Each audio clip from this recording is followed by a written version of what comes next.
apa kabar? Saatnya Anda menyimak berita Sumatera Utara bersama saya Tabita Putri. Sejumlah berita menarik akan kami sajikan untuk Anda. Berikut 3 berita utama hari ini. 4 orang anak di bawah umur yang berstatus pelajar SMA ditahan Kejaksaan Negeri Gunung Sitoli karena terlibat perkelahian di sekolah.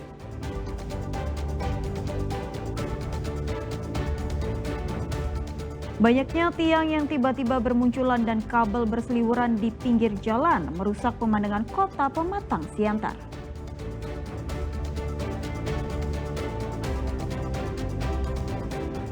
...333 jemaah calon haji asal kota Binjai dilepas wali kota Binjai. Sebagian besar jemaah merupakan kelompok lanjut usia atau lansia.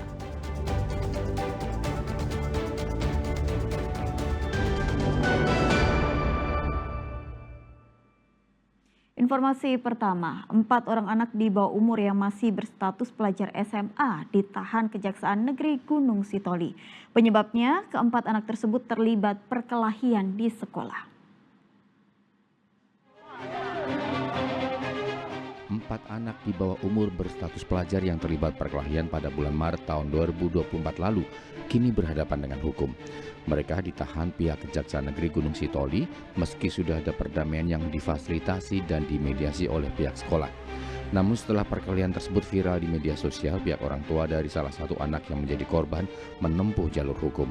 Keempat anak ini berusia 16 tahun. Masalah anak-anak kita ini sebenarnya itu terjadi pada bulan April tahun 2024. Anak-anak ada berkelahi di dalam kelas. Orang tua si anak ini yang merasa korban menyampaikan kepada kita bahwa anaknya telah dipukul oleh teman-temannya.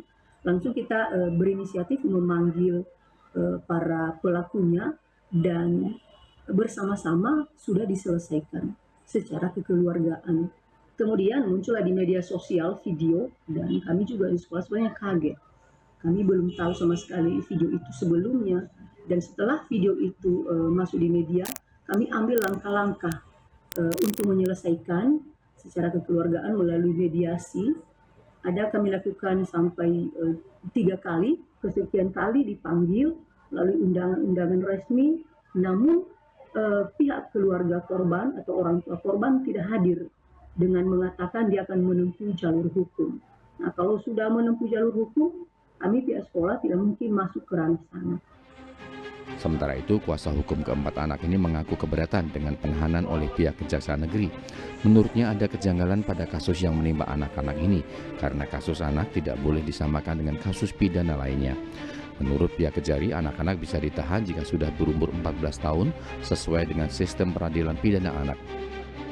Sangat menyayangkan ini terjadi terhadap anak, ya, karena penahanan yang dilakukan oleh jaksa, kita menduga bahwa ini sangat bertentangan dengan hukum. Ya, kenapa demikian kita mengatakan bahwa di dalam undang-undang anak ini lex spesialisnya itu kan ada aturan khusus yang mengaturnya. Jadi di dalam Undang-Undang Nomor 11 Tahun 2012 tentang Sistem Peradilan Pidana Anak, tepatnya itu pada pasal 32 itu poin B menerangkan bahwa ancaman pidana yang di bawah 7 tahun itu tidak boleh dilakukan penahanan.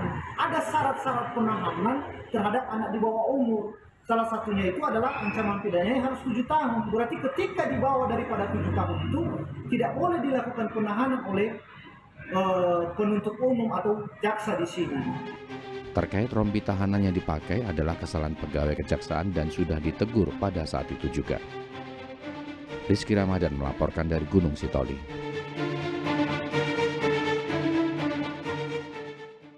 Banyaknya tiang yang tiba-tiba bermunculan dan kabel berseliweran merusak pemandangan kota Pematang Siantar. Pemandangan ini terlihat di berbagai tepi jalan, di antaranya di Jalan SM Raja dan Jalan Kartini. Maraknya tiang-tiang dan kabel di berbagai ruas jalan di kota Pematang Siantar menjadi pemandangan sehari-hari. Kondisi ini sudah terjadi sejak 5 tahun terakhir, namun pemerintah kota belum tergerak untuk memperbaiki kondisi ini. Diduga tiang dan kabel tersebut merupakan jaringan internet dari perusahaan jasa internet. Menurut warga, kondisi terparah terlihat di ganggang sempit di mana tiang-tiang baru bermunculan dan memakan sisi jalan yang menjadi akses masuk kendaraan roda 4 milik warga. Dibongkar Pak ya, karena udah jelas ini menyalahi aturan Pak ya, dan mengganggu jalan ya Pak. Di sana lagi kan. Oh sampai sana juga Pak ya? Ya, kan sudah mengganggu jalan mobil itu. Lebar mobil, apa jalan. Ini kan diperuntukkan untuk jalan, bukan untuk dipersempit. Benar. Kita kan kalau orang udah maju maunya jalan besar, Ya. ini kan dipersempit. Benar. Jadi gimana ini kerja permisinya ke semena-mena ini semua. Benar. Jangan ke tentu dihargai, apalagi masyarakat. Benar. Seandainya saya ada pas di sini, saya larang ini. Benar.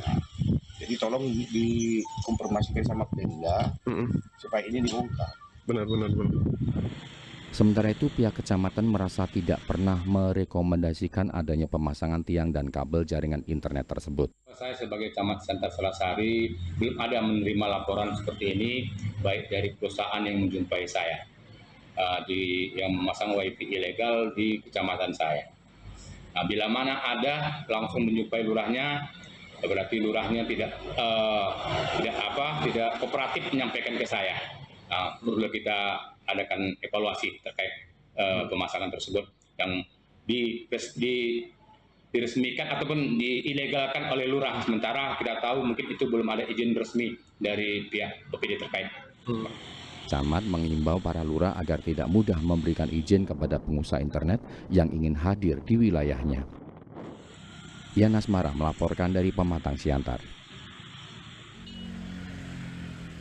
Ke informasi yang lain, ratusan petani yang tergabung dalam Forum Komunikasi Masyarakat Petani Limau Manis menanam ubi kayu dan jagung di lahan percontohan seluas 3 hektar sebagai upaya untuk menjaga ketahanan pangan di Indonesia, khususnya Sumatera Utara.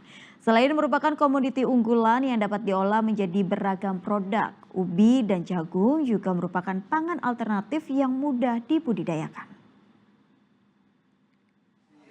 Menggugah batinnya. Sebagai upaya membantu pemerintah untuk tetap menjaga ketahanan pangan, ratusan petani yang tergabung dalam Forum Komunikasi Masyarakat Petani Limau Manis, Kabupaten Deli Serdang, menggelar kegiatan menanam bibit ubi dan jagung di lahan percontohan seluas 3 hektar di Jalan Pendidikan Desa Limau Manis, Kecamatan Tanjung Morawa, Kabupaten Deli Serdang. Lahan percontohan ini merupakan lahan milik kelompok tani Limau Manis yang sudah dirintis sejak 23 tahun lalu. Saat ini kelompok tani ini masih membutuhkan dukungan pemerintah dalam pengadaan lahan pertanian guna membantu program pemerintah untuk tetap menjaga ketahanan pangan, khususnya di wilayah Sumatera Utara. Para petani memilih menanam ubi dan jagung karena kedua tanaman ini merupakan komoditi unggulan yang banyak diolah menjadi berbagai aneka produk seperti kerupuk, opak, dan juga pakan ternak ayam. Selain itu juga sangat mudah dibudidayakan dan memiliki ketahanan yang kuat sehingga potensi gagal panennya lebih sedikit. Adanya forum ini kami mengharapkan dengan apa yang kami kerjakan selama 23 tahun, kami berharap legalitas daripada yang kami kerjakan itu lebih meningkat, supaya ada kejelasan bagi kami kaum petani. Dari segi hasil, dari segi fisik, kami berharap banyak kepada pemerintah setempat, baik itu kepada para aparat untuk tetap senantiasa memberikan kesempatan untuk kami para petani untuk tetap berjuang. Para petani berharap dukungan dari pemerintah untuk bekerja sama dalam pengadaan lahan sehingga mereka bisa memperluas lahan pertanian, khususnya Kabupaten Deli Serdang. Muhammad Hamdani melaporkan dari Deli Serdang. Saya sekarang dihadapkan dengan